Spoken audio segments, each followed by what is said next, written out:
செல்வம் கைப்பழக்கம், செந்தமிழ் நாப்பழக்கம், நித்தம் வைத்தது கல்வி மனப்பழக்கம் என்பது போல நான் சொன்னது அத்தனையும் உண்மையெல்லாம் இல்லை. ஏதோ அப்பப்போ மேடைக்கு வந்து ஏதோ ஸ்கூலில் பேசுறது, ஏதாச்சும் இந்த ரிட்டையர்மெண்ட் ஃபங்க்ஷனில் பேசுறது, அந்த மாதிரி தான் நான் பேசிட்டு இருந்தேன். எனக்கு இந்த பத்திரிகை அடிச்சு இலக்கிய விமர்சனம் சொன்னோடனே எனக்கு ஐயோ என்ன இப்படிலாம் போட்டுருக்காங்களே அப்படின்னு தான் தோணுச்சு. இந்த கவிதை வச்ச ராமூர்த்தி அண்ணன் நம்ம ரமணிய சார்லாம் பார்த்தீங்க. அதெல்லாம் பார்த்தீங்கன்னா அரண்டு போயிருக்கும்போது அடுத்து என்ன பேச கொடுத்தாரு. அதனால அப்பப்போ வந்து மேடைகளில் கொடுத்து என்னைய பேசுவதற்கு வாய்ப்பளித்து அதை ஒரு சிறுவனை வந்து முன்னேற்றக்கூடிய இடத்துல நம்ம நாலு சார் இருக்காரு. அதனால இந்த வாய்ப்பு எனக்கு பாரதிய புத்தகாலயத்துக்கும் நன்றி. அவங்களே டிஜிட்டல் இருந்தாங்க, ஃபோன் செல்போன்லேயே படிச்சாங்க, நமக்கு இன்னும் அந்த அளவுக்கு வளரல. அது அடுத்து தீன் சார் பேசுறாரு அப்படின்னு முதல்ல என்ன பேசுவீங்க, நான் பேசுவேன். ஏன்னா அவர் மிகப்பெரிய ஒரு நாவலாசிரியர், பேசினா நிறைய நல்லா பேசுவாரு. வண்ணதாசனோட ஒரு வலதுகைன்னு சொல்லப்படுவாங்க. அடிக்கடி வண்ணதாசன் வீட்டில் இருந்து அப்படியே வந்து தன்னோட இலக்கியத்தை வளர்த்து கொண்டது வந்து நம்ம தீன் சார். அது சார் அவர் பேசுறதுக்கு முன்னாடி நான் பேசுகிறேன் சார் அப்படின்னு சொல்லிட்டு தான் பேச நான் ஆரம்பிக்கிறேன். அதுல இருந்து ஆக்சுவல் சார் என்ன சொன்னாங்கன்னா, நீங்க புதுமை பித்தனை பத்தி பேசுங்க அப்படின்னு சொல்லிட்டு சார் சொன்னாங்க. சரி, புதுமை பித்தனை பத்தி என்ன பேசலாம் அப்படின்னா, புதுமை பித்தனை பத்தி பேசுறதுக்கு முன்னாடி இந்த புதுமை பித்தன் வந்து நம்ம வண்ணாரப்பேட்டையில தான் வாழ்ந்துருக்கிறார். அந்த வண்ணாரப்பேட்டையில அந்த புதுமை பித்தன் வீதி அப்படின்னு சொல்லிட்டு அந்த போர்டு வைக்கிறதுக்கு நார்மல் முதல் கொண்டு நம்ம சுற்றி இருக்கிற அத்தனை இலக்கியவாதிகளும் மிக சிரமப்பட்டு போராடி ஒரு 4 வருஷத்துக்கு முன்னாடி தான் அந்த புதுமை பித்தன் வீதி உடச்சி ஒட்டி வச்சு அந்த புதுமை பித்தன் வீதிங்கிற போர்டை வச்சு அந்த எண்ணிக்கை போர்டை வச்சு புதுமை பித்தன் அந்த நினைவுனால அன்னைக்கு வந்து வருடம் சென்று அந்த வந்து ஒரு மரியாதை செஞ்சுட்டு வந்துட்டு இருக்காங்க. சரி, அந்த புதுமை பித்தனை பத்தி நம்ம பேசலாம் அப்படின்னு சொல்லிட்டு, புதுமை பித்தனை பத்தி நான் என்ன பேச அப்படின்னா, புதுமை பித்தன் அப்படின்னாலே சிறுகதை மன்னன் சாம்ராட். அதான் ஆக்சுவலா வந்து பாத்தீங்கன்னா உலகளவுல சொல்லுங்க அப்படின்னா, நம்ம ரஷ்யாவில் ஆண்டன் செக்காவ் வந்து சிறுகதைக்கு வந்து அவர் தான் முக்கியமான நபர் அப்படிங்கிற மாதிரி. இன்னொன்று வந்து அவர் உளவியல் சார்ந்தும் அவர் பேசக்கூடிய எழுதக்கூடிய ஒரு எழுத்தாளர் ஆண்டன் செக்காவ். ஏன்னா அவர் வந்து இயற்கையாகவே ஒரு மருத்துவர். அந்த மாதிரி சமயத்துல தமிழ்நாட்டில் தமிழகத்துல வந்து எது சிறுகதை வந்து முன்னாடி வருது அப்படின்னு சொல்லிட்டு பார்க்கும்போது, சிறுகதை வந்து நம்ம பாரதியார் வந்து சமஸ்கிருதத்துக்கு வந்து ஒரு 11 சிறுகதைகளை மொழிபெயர்த்திருக்கிறார். அதுதான் வந்து முதல்ல மொழிபெயர்த்த சிறுகதைகள் அப்படின்னு சொல்லும் பொழுது, ஆனா இன்னும் ஒரு கருத்து என்ன சொல்றாங்க அப்படின்னா, நம்ம வாவேசு ஐயரோட வந்து மங்கையர்க்கரசி காதல் அப்படிங்கிற சிறுகதை தொகுப்பு தான் வந்து தமிழ்நாட்டோட முதல் சிறுகதை தொகுப்பு. வாவேசு ஐயர் தான் சிறுகதை தந்தை வந்து போற்றப்படுறாங்க. அதுலயும் சில சர்ச்சையான கருத்துக்கள்லாம் இருக்கு. ஆனாலும் சிறுகதை மன்னன், சிறுகதை சாம்ராட் அப்படின்னு சொல்றோம்னு பாத்தீங்கன்னா அப்படின்னா அது கண்டிப்பா புதுமை பித்தன் தான். ஏன் சொல்றேன் அப்படின்னா, அவர் எழுதின ஆண்டு வந்து ரொம்ப கம்மி. 1934 இருந்து 1948 ஒரு 14 ஆண்டுகள் தான் எழுதியிருப்பார். ஆனா 14 ஆண்டுகள் ஒரு 198 மேற்பட்ட சிறுகதைகள் எழுதியிருக்கிறாரு. அவர் வந்து இந்த என்ன அப்படின்னா, அது இலக்கியத்துல வந்து இன்னதுதான் சொல்லணும், இன்னதுதான் சொல்லக்கூடாது அப்படி என்கிற ஒரு உயர்த்தி புனித கோட்பாடுகளை தகர்த்து தன் வாழ்வியல் சார்ந்து தன் வாழும் காலத்துல இருந்த மனிதர்களை, அவர்களின் உணர்வுகளை, அவர்களின் வறுமைகளை, அதை வந்து மனசுக்குள்ள அந்த சமூக அவலத்தை பற்றி நினைச்சு உள்ளுக்குள்ள பொங்கிட்டு இருந்தாலும் அதை தன் கூர்மையான எழுத்துக்களால் பதிவு செய்தவர் வந்து புதுமை பித்தன் தான். சாமானிய மக்களின் துயரங்களை வந்து அவர் கோவில எடுத்துக்கிறதுதான் புதுமை பித்தன். இதுல இன்னும் சொல்ல போனா அப்படின்னா, கீராவோட நண்பர் அழகரிசாமி என்ன சொல்லியிருக்காருன்னா, வசன இலக்கியங்களில் தலை சிறந்ததாக இருப்பது வந்து புதுமை பித்தனோட சிறுகதைகள் தான் அப்படின்னு சொல்லியிருக்காரு. கல்வி, கைப்பெண், வறுமை அப்படிங்கிற தலைப்புல ஒவ்வொரு கதைகள்லாம் அவர் வந்து அதை சிறப்பாக அது பதிவு செய்திருக்கிறார். மெயினா பாத்தீங்கன்னா தனி மனித உணர்வுகளை அடிப்படையாக கொண்ட கதைகள் இருக்கிறது. அடுத்து வந்து தத்துவ அடிப்படையான கதைகள் இருக்கிறது. சமுதாய சிக்கல்களை கொண்ட கதைகள் இருக்கிறது. வறுமையை கருவாக கொண்டு எழுதப்பட்ட கதைகள் இருக்கிறது. நகர வாழ்க்கையின் போலி தன்மையை வந்து எழுதியிருக்கிறார். அவரோட கைச்சரவு, கடவுளும் கந்தசாமிங்கிற சிறுகதைகள்லாம் வந்து இன்னும் வந்து பேசக்கூடிய கதைகளாக தான் இருக்கு. அவர் என்னன்னா, அவர் உலகியல் சார்ந்து அவர் மனிதன், ஒரு இண்டிவிஜுவல் தனி மனிதன் அப்படின்னா தனி மனிதனோட உலகியல் சார்ந்த ஒரு கதைகள் அமைப்பதில் வந்து அவர் உண்மையாலுமே மாட்டார். அவரோட இப்ப நான் ஒரு 4 கதை என்ன அடுத்தடுத்து 3 கவிதைலாம் இருக்கேன், 3-4 கதை மட்டும் சொல்லிடுறேன். எனக்கு அவர் கதைகள்ல வந்து முதல்ல கதை வந்து அதாவது உலகியல் சார்ந்து இருந்தது. அதாவது ஒவ்வொரு மனிதனுக்குள்ள வந்து பாத்தீங்க அப்படின்னா, ஒரு மனிதனாக பிறக்கப்பட்டவன் ஒருவன் எவனாக இருந்தாலும் அந்த மனிதனுக்கு வந்து ஒவ்வொரு பர்சனாலிட்டி பர்சனாலிட்டி வந்து இருக்கும். பர்சனாலிட்டி அப்படின்னா சிவப்பா கலரா கமலஹாசன் மாதிரி அஜித் மாதிரி அதெல்லாம் இல்லை. பர்சனாலிட்டிங்கிற unique characteristic of an individual which differs from others. அதாவது ஒரு மனிதனிடம் வந்து இன்னொரு மனிதனை பிரித்து காட்டக்கூடிய குணநலன்கள், அதுதான் வந்து அந்த பர்சனாலிட்டி. அந்த ஒவ்வொரு பர்சனாலிட்டியில வர கதைகள், அந்த இண்டிவிஜுவல் அதை பத்தியான ஒரு கதைகளை அவர் அமைச்சிருக்கிறார். பாத்தீங்கன்னா சைக்கோபேத் அப்படின்னா ஆன்டி சோசியல் சொல்லுவாங்க, எதிர்மறையா இருக்கும். அந்த மாதிரி கதைகளும் அமைச்சிருக்கிறார். அடுத்து சீசாய்ட் பர்சனாலிட்டினால எக்ஸ்ட்ரீம் டவுட்டர்ஸ், ரொம்ப அதிகம். எங்க ராமானு சார் சொன்ன மாதிரி எந்த தலைப்பு கொடுத்தாலும் நாங்க உளவியல் சார்ந்து படிச்சதுனால தென்னை மரத்துல வந்து பசுமாட்டை கட்டிடுவோங்கிற மாதிரி எங்களுக்கு பேசுவதே இது வந்து உளவியல் சார்ந்த கதைகள். அதையெல்லாம் வந்து அவர் அந்த மாதிரி கதைகளும் அவர் எழுதுறாரு. அதுல எனக்கு முதல்ல பிடிச்ச கதை வந்து பால்வண்ண பிள்ளை அப்படிங்கிற ஒரு கதை. இந்த பால்வண்ண பிள்ளைங்கிறது வந்து அவர் இருந்த ஆண்டுகள் வந்து 1940-30 இல்லைங்களா? அந்த மாதிரி சமயத்துல பால்வண்ண சார் ஒரு மீட்டிங்ல இதை பேசினாருன்னு நினைக்கிறேன். பால்வண்ண பிள்ளை அதுக்கு தான் அந்த கதையை நான் படிச்சேன். இந்த பால்வண்ண பிள்ளைங்கிறது வந்து ஒரு கலெக்டர் ஆபீஸ்ல வந்து ஒரு குமாஸ்தா, கலெக்டர் ஆபீஸ்ல குமாஸ்தா ஒரு அப்படின்னா அந்த காலத்துல குமாஸ்தாக்கு என்ன சம்பளம் வந்து பார்த்துக்கோங்க. ஆனா இந்த காலம் மாதிரி அந்த காலத்துல வந்து கருத்தடைகள்லாம் கிடையாது. ஏன்னா 8 10 சாதாரணமா இருக்கக்கூடிய சூழல் தான் அந்த காலம். அந்த மாதிரி சமயத்துல அவருக்கு ஒரு 5-6 குழந்தைகள் இருக்கு. அவர் ஒரு குமாஸ்தா, அவரோட சம்பளத்துல மட்டும்தான் அந்த குடும்பம் ஓடுது, வறுமையில தான் இருக்குது. அப்ப வந்து அவர் பாத்தீங்க அப்படின்னா ஒரு குமாஸ்தா அப்படின்னா குமாஸ்தா deputy tahsildar sub collector collector எல்லாருமே வந்து ஆமந்தமி தான் போட்டாங்க. இப்பயும் அப்படிதான் இருக்கு. இப்ப அந்த மாதிரி டெக்னாலஜி எல்லாம் சில எங்களுக்கு போராட்ட உணர்வுல தூண்டுறதுனால நாங்க அப்பப்ப நாங்க கேட்கக்கூடிய கேள்விலாம் நாங்க வந்துடுறோம். அது போல் பண்ணி கேட்கவே வேண்டாம். சார் கூட இன்னைக்கு 3:11 இருந்தாரு. வேலைக்கு ஜாயின் பண்ண அன்னைக்கு 5 மணிக்கு முன்னாடியே சார் கிளம்பிட்டாங்க. இன்னைக்கு 5 மணிக்கு தான் ஜாயின் பண்ணிருக்கே கிளம்பிட்டேன் அப்படின்னா ஜாயின் முடிஞ்சு போச்சுல்ல அப்படின்னு சொல்லிட்டு, ஓ நீ போல் பண்ணிக்காருனா சரி அப்ப கம்யூனிஸ்ட் பேச தான் செய்வேன் அப்படிங்கிற மாதிரி இருந்த மாதிரி. அதே போலதான் வந்து அவர் வந்து அந்த மாதிரி இல்லாம அவர் வந்து அந்த அதிகாரிகள்கிட்ட வந்து ஒரு அடிபணிந்து போகக்கூடிய சூழல் தான். அப்ப வந்து அவருக்கு வந்து ஆபீஸ்ல வந்து ரொம்ப பசு, ஆனா வீட்டுக்கு வந்தாங்கன்னா அவர் தான் தலைவர், குடும்ப தலைவர். அப்படிங்கும்போது அவரு தான் வந்து அங்க ஹிட்லர். அந்த மாதிரி சூழல்ல தான் அவர் வீட்டுல இருந்துகிட்டு இருக்கிறார். எப்பயுமே பாத்தீங்கன்னா அலுவலகத்துல இருக்கிற டென்ஷனை வந்து வீட்டுல இம்ப்ளிமெண்ட் பண்ணனா அது ரொம்ப கஷ்டம். இப்படிதான் ஒரு மேனேஜர் வந்து அலுவலகத்துல அவருக்கு ரொம்ப கொடுத்துட்டே இருந்தாங்க. பார்த்தாரு வீட்டுல, அவர் அதிகாரி அவருக்கு மிரட்ட முடியல. உடனே வீட்டுல வந்து அவர் சொல்லிட்டாரு, இனிமே வந்து ஏன்னா அந்த அலுவலகத்துல அன்னைக்கு வந்து சொல்லிட்டாங்க, நீ எதுவும் வாய் பேச்சு பேசக்கூடாது, எதா இருந்தாலும் ரிட்டர்ல தான் எழுதணும். நீங்க ரிட்டர்ன் எழுதுனே நாங்க அப்ரூவல் கொடுப்போம், அப்ரூவல் கொடுத்ததுக்கு அப்புறம் தான் நாங்க உங்களுக்கு அனுமதி வழங்கப்படும் அப்படின்னு சொன்னேன். அதை வந்து உடனே அவர் வீட்டுல இம்ப்ளிமெண்ட் பண்றாரு. வீட்டுல என்ன சொல்றாரு அப்படின்னா, நீ எதா இருந்தாலும் எங்க நீ பேசக்கூடாது, கொண்டாடின்னு சொல்றது, நீ எதா இருந்தாலும் எங்க பேசக்கூடாது, நீ வந்து எனக்கு எழுதி தரணும், நான் அனுமதி தருவேன், அனுமதி தந்ததுக்கு அப்புறம் தான் அது கோரிக்கை நிறைவேற்ற பண்ணோடனே முதல் நாள் அந்த அம்மா வந்து எழுதுறாங்க, இந்த மாதிரி தீபாவளி வந்து பிள்ளைங்களுக்கு துணிமணி எடுக்கணும் அப்படின்னோடனே இது 20ஆம் தேதி, அடுத்த மாதம் 1ஆம் தேதி, தீபாவளி 15ஆம் தேதி தான் வருது. அதனால இந்த கோரிக்கை மனு வந்து நிராகரிக்கப்படுது பதில்.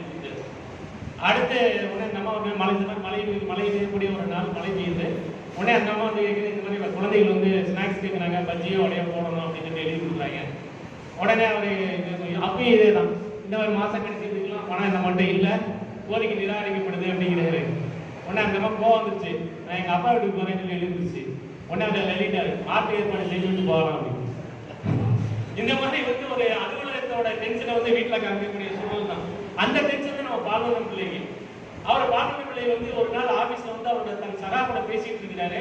பேசிட்டு இருக்கும்போது மெக்சிகோ எங்க இருக்கு அப்படின்னு சொன்னா இவருக்கு தென் அமெரிக்கா அப்படின்னு சொல்லிட்டு இவர் சொல்றாரு. உடனே அவரு வட அமெரிக்கா அப்படிங்கிற மாதிரி சொன்ன உடனே அந்த குழப்பத்துல வந்து இவரு தான் சொன்னது ஆபீஸ்ல நம்ம கூட வளர்க்குற ஒரு கிளப் கூட கேட்க மாட்டேங்கானேங்கிற டென்ஷன்ல வீட்டுக்கு வர்றாரு. வீட்டுக்கு வந்தோம்னா அந்த அம்மா சொல்றாங்க, பிள்ளைங்களுக்கு வந்து 4-5 பிள்ளைங்க ஆச்சு, நமக்கு பால் வந்து ரொம்ப கஷ்டமா இருக்கு, பால் விலைக்கு வாங்க முடியல, பசுமாடு வாங்கணுங்க அப்படின்னு சொல்றாங்க. உடனே அவரு பிள்ளைலாம் வந்து பால் மோர்லாம் குடிச்சு வளர வேண்டாம், நீச்சல் குடிச்சு வளர அப்படிங்கிற மாதிரி சொல்றாரு. உடனே அந்த அம்மா அப்படி திருப்பி கேட்கறாங்க. இவர் அந்த டென்ஷன்ல இருந்துட்டு போயிடுறாரு. ஆக்சுவலா அந்த அம்மா பார்த்து இருந்தாலும் கேட்க மாட்டேங்குது, கை வலையில இருக்குங்க, வலையில அடக்கி வச்சு பசுமாடு வாங்கினாங்க. அடுத்த நாள் வர்றாரு, மாடை பார்த்தாரு, என்ன மாடு இருக்கு அப்படின்னு. உடனே இல்ல நீங்க சொன்னீங்க அது கேட்கலாம்னா மாடு வாங்கிட்டு பிள்ளைகளுக்கு பால் கொடுக்கணும்ல. இவர் என்ன பண்றாரு, பார்த்துட்டு நம்ம காபி கொடுத்து கொடுக்குது. அவர் இல்ல எனக்கு காபி வேண்டாம் அப்படிங்கிறாரு. என்ன வேண்டாம், நீங்க நம்ம வீட்டு மாடு பால் தான் அப்படின்னு. இல்லை இல்லை எனக்கு காஃபி வேண்டாம் அப்படின்னு. இன்னிலேருந்து நான் காஃபி பால் மோர் எதுவுமே நான் குடிக்க போகிறதில்ல அப்படிங்கிற மாதிரி சொல்லி விளங்கிது. இந்த மாதிரி ஏன் அப்படின்றது சொல்லிட்டு பரவாயில்ல நம்ம குழந்தைகளுக்கு மாடு கிடையாது பால் கொடுப்போம்னு சொல்லும்போது அடுத்த நாள் வராது. ஒரு போனார் அப்படின்னு வராது. வந்துட்டு இந்த மாடை வச்சுக்க அப்படிங்க. இந்த மாதிரி ஏங்க பிள்ளைங்களுக்கு வர வாங்கினா விற்கிறீங்களே அப்படின்னா இல்லை இல்லை நீங்க கொடுத்து வளரு. நான் சொன்னது நீ கேட்கல அப்படின்னா அதை உடனே வித்துடணும் அப்படிங்கிற அந்த நான் சொன்னதே கேட்கணும். அதாவது அலுவலகத்தில் இருக்கிற அந்த டென்ஷன் வந்து நம்ம எல்லாரும் கேட்கணும். நம்ம வீட்டில் நாம தான் குடும்ப தலைவர் அப்படின்னு கேட்குற மாதிரி இதை வித்துரு அப்படிங்கிற வித்துற போடணுன்னே 25 ரூபாய்க்கு எடுத்துக்க அப்படிங்கிற. 25 ரூபாய்க்கு எங்க வாங்க 70 ரூபாய்க்குங்க. நம்ம நான் சொன்னதான் கேட்டு 30 ரூபா வச்சுக்க போ அப்படின்னு சொல்லிட்டு. அதாவது என்ன அப்படின்னா நம்ம மன அது வந்து சிக்மண்ட் ஃப்ராய்ட் வந்து ஒரு உளவியல் தியரி சொல்லியிருப்பார். என்ன அப்படின்னா ஒரு மனிதன் வந்து தன்னை நிலைநிறுத்திக் கொள்ள இல்லாட்டி தன்னோட நிலையிலிருந்து கீழே இறங்கிடுவோமோ அப்படிங்கிற ஒரு பயத்துல வந்து நம்ம மனம் வந்து ஆட்டோமேட்டிக்காக என்ன ஆகும் அப்படின்னா ஒரு தற்பாதுகாப்பு முறையை கொண்டு. அதாவது தான் வீட்டில் தான் சொன்னதை கேட்கணும். நம்ம வெளியே நம்மளால பண்ண முடியாது. இங்கே நான் தான் தலைவன், நான் சொன்னதை நிலைநிறுத்தணும் அப்படின்னு ஒரு தற்பாதுகாப்பு முறையில தான் வந்து அந்த மாடை விற்கக்கூடிய சூழல அந்த பால்மணி பிள்ளை கதை வந்து அந்த கதையை அந்த மாதிரி முடிச்சிருந்துருப்பாரு சார். அதாவது உளவியல் சார்ந்த அந்த ஒரு கதையை முடிச்சிருப்பாரு. அடுத்து பார்த்தீங்க அப்படின்னா சார் வந்து அதாவது ஓவேஸ் ஐயர் வந்து விளிம்பு நிலை மனிதர்களை பற்றி வந்து ஓவேஸ் ஐயர் வந்து நிறைய கதைகளை சொல்லியிருக்காரு. அதே போல வந்து விளிம்பு நிலை மனிதர்களோட கதைகளை பதிவு செய்வதில் வந்து புதுமைப்பித்தல் வந்து மிக சிறப்பாக இருக்குது. அதாவது எல்லாருமே இங்கே புதுமைப்பித்தல் இலக்கியவாதிகளாக இருக்கீங்க, எல்லாருமே அந்த கதையை படிச்சிருப்பீங்க.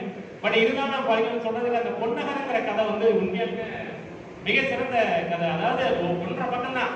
1.5 பக்கத்துல வந்து பாத்தீங்கன்னா 3/4 பக்கம் வந்து அந்த விளிம்புநிலை மனிதர்கள் வாழக்கூடிய இடத்தை வந்து வர்ணிச்சிருப்பாரு. யாரு இந்த ரயில்வே பாதை, அந்த பாதையை ஒட்டி எப்படி இருக்கு என்னங்கிறத கூட அதுக்கு விவரிச்சிருப்பாரு. கடைசியில அந்த அம்மாவோட கணவர் வந்து ஒரு குதிரை வண்டிக்காரரு. தண்ணி போடுவார். 5 பேர் அவன் தம்பி கஞ்சாடிப்பான் அப்படின்லாம் சொல்லுவார்.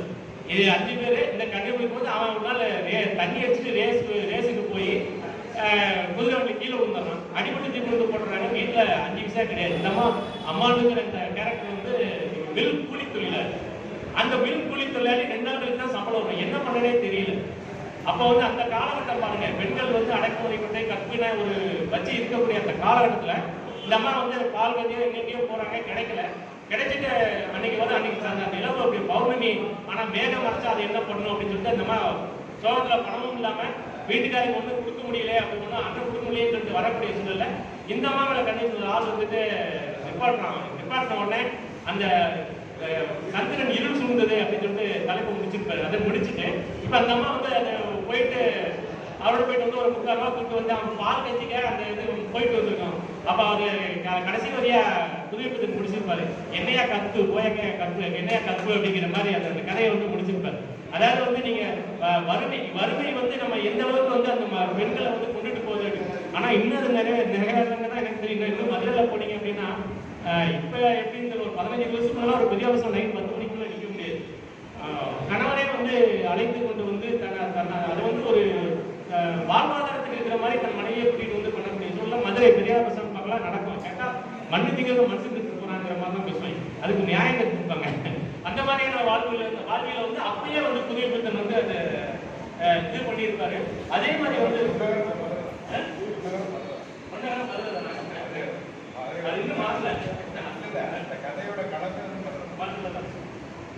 அதே மாதிரி பாத்தீங்கன்னா இந்த பெண்களை வந்து இது வந்து விளிம்பு நிலை பெண்களை வந்து இந்த மாதிரி சொல்லும்போது அடுத்து வந்து உயர்படி பெண்களுக்கு அதுக்கு ஒரு கதை வந்து வாடாமல்லிகை அப்படின்னு ஒரு கதை. அது மிக சிறப்பான கதை. அந்த வாடாமல்லிகையில வந்து ஒரு பிராமண பெண் சின்ன வயசுல கல்யாணம் பண்ணி கொடுத்துருவாங்க. கல்யாணம் பண்ணி கொடுத்து அது கைம்பெண் ஆயிரும். கைம்பெண் ஆன உடனே அந்த வார்டு அது வீட்டுல இருக்கும். அதுல கூட எழுதியிருப்பாரு. அதுல வந்து அந்த பெற்றோர்கள் வந்து ரொம்ப மோசம் இல்லை. ஏன்னா பிராமண பெண்கள் வந்து விதவை ஆயிட்டாங்கன்னா மொட்டை அடிச்சிருக்காங்க தலையை. நானே பார்த்துருக்கேன் எங்க ஊர் பக்கம். அவ அந்த மொட்டை அடிச்ச பாட்டிகள்லாம் நிறைய இருந்திருக்காங்க. அது மொட்டை அடிக்காம இது வந்து தலை கூந்தலை வந்து அவங்க அனுபவிச்சிருந்தாங்க அவங்க அம்மா அப்பா அப்படிங்கிற மாதிரி எழுதியிருக்காங்க. அது காலையில் 7 மணிக்கு கூந்தலை சீவிட்டு இருக்குங்கிற மாதிரி எழுதும்போது அப்புறம் ஒரு நாள் அவர் தம்பிக்கு கல்யாணம் ஆகும். தம்பிக்கு கல்யாணம் ஆகும்போது அன்னைக்கு இரவு போகும்போது இந்த அம்மா இந்த பெண் வந்து ஒரு வீட்டில் வந்து அழுதுட்டு இருக்கும்போது ஒருத்தவங்க சொன்னா அவனை கல்யாணம் பண்ணிக்கிறேன் அப்படிங்கும்போது நீ எனக்கு கல்யாணம் எனக்கு வேண்டாம் அப்படின்னு. கல்யாணம் வேண்டாம்னா நாம் அப்படியே இருந்துக்குவோம். கல்யாணத்துக்கு ஒரு அனுமதிக்கப்பட்ட இது படிக்கும்போது நீ இப்படி எடுத்துக்கலான்னு சொல்றிய அப்படின்னா எனக்கு உன்னோட தியாகமோ இல்லாட்டி நீ அடுத்த வேண்டிய தியாகம் பண்ணி சொல்லி கொடுத்துருக்க பேரோ எனக்கு தேவையில்லை. என்னோட இயற்கையின் தேவையை நான் உட்பட நாடிக்கிறேன் தவிர உன்னை கல்யாணம் பண்ண அவசியம் இல்லைங்கிற மாதிரி இந்த ட்வின் சொல்ற மாதிரி இந்த கதையில எழுதியிருந்தாரு. அப்ப வந்து உடனே அதை சொன்ன, நீ அப்படி வரதேங்கிறமா நான் சொன்ன உடனே நீ போயிட்டான்னு சொன்னா அடுத்த நாள் காலையில் அந்த பெண் வந்து பிரேதமா தற்கொலையாக கிடக்கும். அதுல வந்து அந்த நீங்க நான் எதிர்பார்த்தபடி அப்படிங்கிற மாதிரி ஒரு கடித துண்டு இருக்கிற மாதிரி அது கான்செப்ட் ஆயிடுச்சு. இதெல்லாம் இருக்கும் போக இதுல எனக்கு இதெல்லாம் வந்து மிக பிடித்த கதை வந்து இது. அடுத்து இன்னொரு கதை, இன்னொரு பெண் வந்து விபரீத ஆசைன்னு சொல்லிட்டு 2 பேர் ஃப்ரெண்ட்ஸு. அவன் ஒருத்தன் பணக்காரன், ஒருத்தன் ஏழை. ஏழை மீன்ஸ் அவன் 50 ரூபா சம்பளம் வாங்கினா 25 ரூபா சம்பளம் வாங்குறான். அந்த மாதிரி சூழல்ல வந்து வீட்டில் வந்து அந்த அவனுக்கு நோயாளி ஆயிடறான். இந்த 25 வயசு ஆகுது. அப்ப வந்து அந்த 25 வயசு நோயாளி ஆன பிறகு அந்த நோயாளி இவனுக்கு வந்து நண்பர் தான் போய் அவனுக்கு ஹெல்ப் பண்றாரு. அப்ப ஹெல்ப் பண்ணும்போது அவன் மனைவி வந்து ஒரு அழகான மனைவி. அப்ப அவனை தூக்கி வைக்கும் போது இல்லாட்டி எடுத்து வைக்கும் போது அவன் விரல்கள் போடும்போது இவன் வந்து வேற ஒரு நினைப்புல பார்க்கிறான். அந்த எந்த ஒரு பிரதிபலிப்பும் அந்த பெண்ணிட்ட இருந்து இல்லை. அந்த பெண்ணிட்ட இருந்து இல்லை அப்படிங்கும் போது அவன் ஆனாலும் அந்த வேற வழி இல்லை. எப்ப பார்த்தாலும் அவனுக்கு ஆஸ்பத்திரிக்கு தான் போக வேண்டியிருக்கு. அப்ப இவங்க தான் கூட்டிட்டு போக வேண்டியிருக்கு. இந்த மாதிரி சூழல்ல வந்து அடிக்கடி பண்ணும்போது அடிக்கடி இந்த மாதிரி தீர்தல்கள் நடைபெறுது. இவன் வந்து கற்பனை பண்றான், ஆனா அந்த பொண்ணு எதுவுமே சொல்லாம இருக்கு. அந்த மாதிரி சமயத்துல வந்து ஒரு நாள் வந்து அவன் இறந்து கிடக்கிறான். அந்த பொண்ணு பயந்து போய் வந்து உடை அணிந்து மணியாத நிலையில வரும்போது பிரேதத்தை வச்சுட்டு இவன் மிருகமாயிடும். கடைசியில் அதுக்கு அப்புறமேட்டுக்கு இவன் எப்ப எந்த பிரேதத்தை பார்த்தாலும் இவனுக்கு பயம் இருக்கு. யாராவது பிரேதத்தை பார்த்தா மனுஷங்களுக்கு ஆசையா இருக்கணும், எந்த பிரேதத்தை பார்த்தாலும் இவனுக்கு பயமா இருக்கு. அப்புறம் கடைசியில் இவன் வயசானதுக்கு அப்புறம் இவன் சொல்றான், எனக்கு ஒரு பெண் இருக்கு, எனக்கு இப்ப கடன் இருக்கு, எனக்கு இந்த பிரேதத்தை பார்த்தா அந்த ரங்கசாமி நினைவுலாம் வருது அப்படிங்கிற மாதிரி அந்த கதையை எழுதியிருப்பாங்க. அதாவது ஒரு சாதாரண நிகழ்வு வந்து ஒரு மனிதனை வந்து எந்த அளவுக்கு உளவியல் சார்ந்து அவன் மாற்றுது அப்படிங்கிற மாதிரி அந்த விபரீத ஆசை வந்து கதை. அடுத்த கதை வந்து உபதேசம் அப்படின்னு ஒரு கதை. இது எங்க மருத்துவத்துறை சார்ந்து இருந்ததுனாலே எனக்கு ரொம்ப பிடிச்சிருந்தது. இந்த உபதேசங்கிற கதை வந்து ஆக்சுவலா கண்ணதாசன் வந்து ஒரு கதையில ஒரு இதில் எழுதும்போது எழுதுவார். கண்ணதாசன் என்ன எழுதுவார் அப்படின்னா, உலகில் உள்ள மருத்துவர்களை விட இந்தியாவில் உள்ள மருத்துவர்கள் வந்து மிகச்சிறந்தவர்கள், திறமையானவர்கள் அப்படின்னு கண்ணதாசன் சொல்றாரு. என்ன அப்படின்னு சொல்லிட்டு அவர் சொல்லும்போது அவர் விளக்கம் சொல்லுவாரு, அலோபதி மருத்துவம் ஒரு மருத்துவம், பட் ஆனால் இந்தியாவில் பிறந்த சித்த மருத்துவம் அந்த பாரம்பரிய மருத்துவத்தையும் படித்துவிட்டு அலோபதி மருத்துவமும் சேர்த்து படிக்கும் பொழுது இவருக்கு வந்து திறமை அதிகமாயிருது இந்தியா மருத்துவர்களுக்கு அப்படின்னு சொல்லிட்டு ஒரு கதையை எழுதியிருப்பார், ஒரு கட்டுரை எழுதியிருப்பார். அதோட தாக்கமா என்னன்னு தெரியல. நான் உண்மையா வந்து பார்க்கும்போது எனக்கு மிக அதிசயமா இருக்குது இந்த கதையை படிக்கும் போது. ஏன்னா கண்ணதாசன் எழுதுறது ஒரு 60-70 எழுதியிருப்பார். ஆனா அவரு 60-70 எழுதின கதையை வந்து ஒரு 40-30 வந்து இந்த கதையை அவர் எப்படி எழுதினாரு. உபதேசங்கிற ஒரு கதை வந்து எத்தனை பேர் படிச்சிங்கன்னு தெரியல, பட் ஆனா எனக்கு மிகவும் பிடித்த கதையா இருந்தது. அதுல வந்து டாக்டர் விஸ்வநாதன் அப்படின்னு சொல்லிட்டு ஒரு டாக்டர்.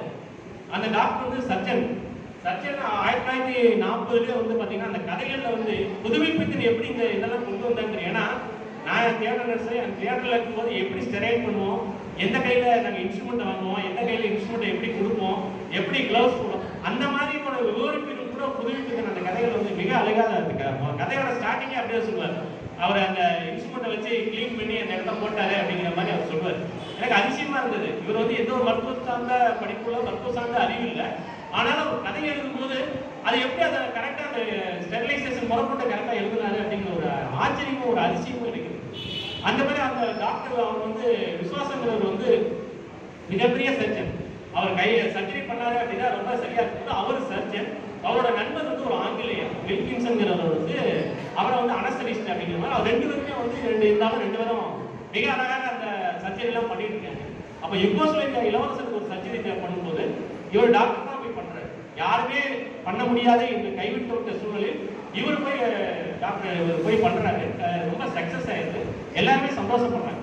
அப்ப இவர் 2 டாக்டரும் பேசிக்கிறாங்க, நீ ஆன்மீகவாதி இல்லை, நான் நாத்திகவாதி இல்லை, பட் இருந்தாலும் வந்து நம்ம அறிவியல் ரீதியா நம்ம வந்து ப்ரூவ் பண்ணிட்டு இருக்கோம் அப்படிங்கிற மாதிரியான ஒரு பேச்சுக்களை வந்து பேசிட்டு இருக்காங்க.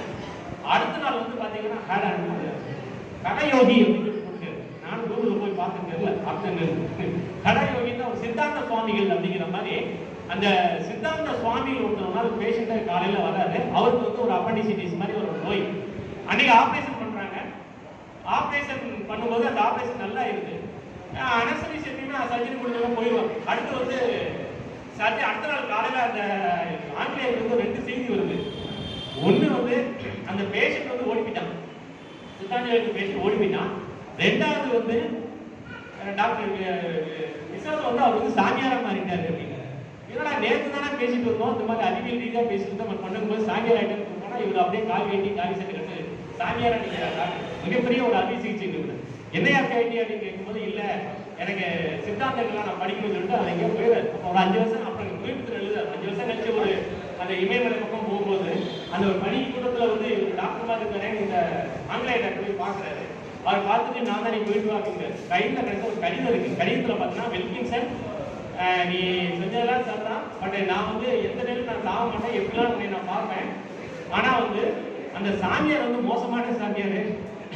அவரை வந்து நிறைய விஷயங்கள் எனக்கு சொன்னதுனால சித்தாந்த அறிவினோட கூடிய நம்ம உயிர் சாஸ்திரங்களை வந்து நான் மாற்றி அமைக்க வேண்டிய சூழல்ல நான் இருக்கேன்.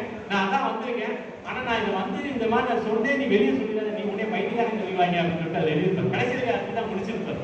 அந்த உத்வேகத்தை வந்து உண்மையிலுமே வந்து ஒரு ஆத்திக நாத்திகவாதியோட உளவியல் சாமியும் கூட வந்து ஒரு சித்த மருத்துவத்தையும் அலோபதியும் எப்படி சேர்த்துக்கிற மாதிரி கதையை அவர் நடத்தியிருப்பாரு. அடுத்து வந்து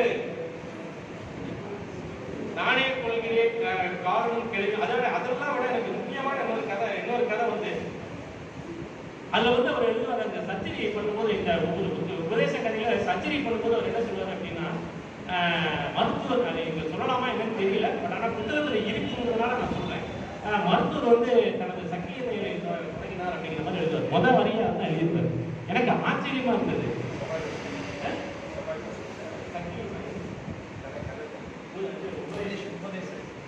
அது எனக்கு ஒண்ணுமே புரியல, என்னடா அது இப்படி சொல்றாரு அப்படின்னு சொல்லிட்டு இருக்கும்போது அப்புறமேட்டுக்கு என்னன்னா ஒரு 20-28 வருஷம் சர்வீஸ் ஆனதுல நான் யோசித்து பார்த்தேன், எதுக்காக இந்த வார்த்தை புதுமைப்பித்தன் யூஸ் பண்ணியிருக்காரு அப்படின்னு சொல்லிட்டு பார்க்கும்போது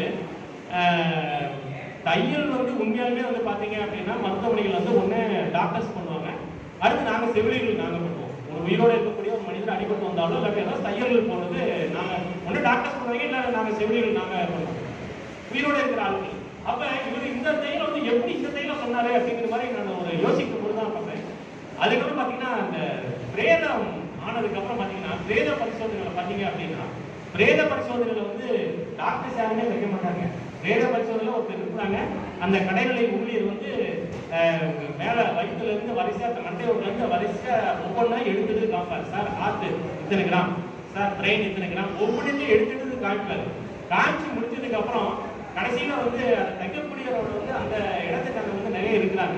எனக்கு அது இப்போ இன்னும் சொல்ல போனீங்க அப்படின்னா இப்போ இடையில 2008 வந்து ஒரு மதக்கலவரம் வந்தப்ப குமார் பாண்டியன் வந்து ஒருத்தரை வெட்டிட்டாங்க, துப்புனரை வெட்டிட்டாங்க. துப்புனரை வெட்டி சொல்லிட்டாங்க. பிரேத பிரச்சனை இங்கே தென்காசி ஜிஹெச்சுக்கு வந்திருக்கு. அதில் கணேசன் ஒரு ஒருத்தர் அவர் போய் பார்த்தீங்கன்னா டிஎஸ்பி ஐஜி எல்லாரும் சுற்றி நிற்கிறாங்க. அவனுக்கு முகம் உடம்பு உருவம் எதுவுமே தெரியல. அப்ப வந்து அந்த அவர் வந்து போஸ்ட்மார்ட்டம் முடிஞ்சு பார்த்தா அந்த உருவத்தை வந்து அந்த கணேசன் கொண்டுட்டார். தலையாகவும் சொல்ல முடிச்சு கடைசியாக பார்த்தீங்கன்னா அழகான தனது தையல்களை வந்து ஒரு உருவத்தை கொண்டு வந்து அப்படியே உண்மையாக இருக்கிற மாதிரி கொண்டுட்டாரு. அப்ப அதை ரிப்போர்ட் எழுதுக்கு அந்த டாக்டர் ஏ கணேசா என்னடா இப்படி தெரிச்சுட்டு ஏஞ்சி ஓடிக்க போறான்டா அப்படின்னு ஒரு பாராட்டுறதுமா சொன்னாரு. உடனே ஆனா அது வரைக்கும் 500 ரூபா வாங்கிட்டு இந்த கணேசன் அடுத்த டிஎஸ்பி பார்த்து சந்தோஷப்பட்டு சிரிச்சுட்டு அவன் மேல ஒரு 1000 ரூபாய் வச்சு போயிட்டு அது வரைக்கும் 500 ரூபா வாங்கின கணேசன் அடுத்த நாள் வந்து 1000 வாங்கிட்ட டிஎஸ்பி சொல்லு அப்படின்ட்டா. அது வேற விஷயம். ஆனாலும் அப்ப அந்த தையல் வந்து அழகா பண்ணக்கூடியத இவர் எப்படி இந்த வார்த்தை பண்ணாரு அப்படிங்கிற மாதிரியான அதிசயம் வந்து எனக்கு உண்மையாலுமே இருந்தது. அதனால அந்த கதை எனக்கு மிகவும் பிடித்த கதை. அடுத்து காலனும் கேள்வியும் இதெல்லாம் வந்து நிறைய படிச்சிருக்கீங்க, பட் இருந்தாலும் வந்து அந்த கதையும் எனக்கு மிக பிடித்த கதை. நேரங்களில் வாய்ப்பு அளித்தமைக்கு நன்றி விரும்பி கேட்கிறேன். அவர்கள் தன்னுடைய வாழ்வியல் அனுபவத்தோடு சேர்ந்து புதுமைப்பித்தனுடைய கதைகளை மிக சிறப்பாக பேசினார்கள். புதுமைப்பித்தன் கதைகள் என்ற தலைப்பில் தேர்வு செய்யப்பட்ட சில கதைகள் போன்ற தொகுப்பு இருக்கிறது. போகும்போது நிச்சயம் வாங்கிட்டு போகணும். என்றால் திருநெல்வேலிக்கு பெருமை சேர்ந்த அல்லது தமிழகத்திற்கு பெருமை சேர்ந்த மிக முக்கியமான படைப்பாளி புதுமைப்பித்தன். அவருடைய படைப்புகள் ஐரோப்பிய மொழிகளிலே மொழிபெயர்க்கப்பட்டிருக்கிறது. தமிழிலே சிறுகதையின் பிதாமகன் என்று சொன்னாலே புதுமைப்பித்தன் தான், யாரையும் சொல்ல முடியாது. ஏனென்றால் அவர் வாழ்ந்த காலத்திலே தான் சிறுகதை ஆரம்பமாகிறது. இவர் தான் வந்து மணிக்கொடியில் முதலாக எழுத ஆரம்பித்தார். PS ராமையா போன்றவர்கள் எழுதுகிறாங்க. சிறுகதைக்கு என்றே உருவாக்கப்பட்ட பத்திரிகை மணிக்கொடி. அதில் எழுதி புகழ் பெற்றவர், ஆனால் வாழ்க்கையிலே அப்படியான அவர் வந்து குற்றால பருவத்திய படமாக இருக்கணும்னு நினைச்சாரு. கடைசி வரைக்கும் அவரால் எழுத முடியல. நெல்லைக்கு பெருமை சேர்த்த இந்த புதுமைப்பித்தனுடைய கதைகள் அங்கே போகும்போது வாங்கி சொல்லுங்கள். அடுத்ததாக சிலப்பதிகாரம் என்று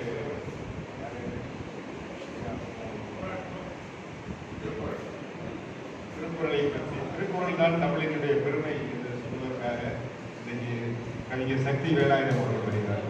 இன்றைக்குள்ள எல்லாம் நினைக்கிறோம் பார்ப்போம்.